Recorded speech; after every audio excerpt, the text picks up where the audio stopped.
نيوز لايت من الخضراء، أهلا بكم. الشتاء يعصف بالعراق أمطار وبرودة قاسية قريبا.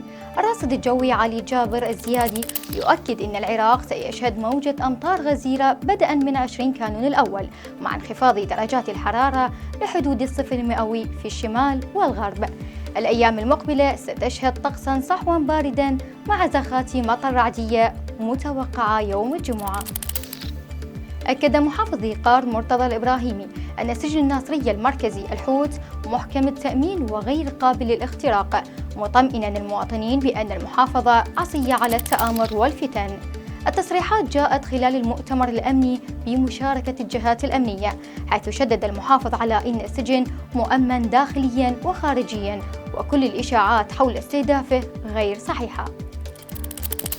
وداعا للأسنان الصناعية، دواء ياباني يعيد نمو الأسنان المفقودة.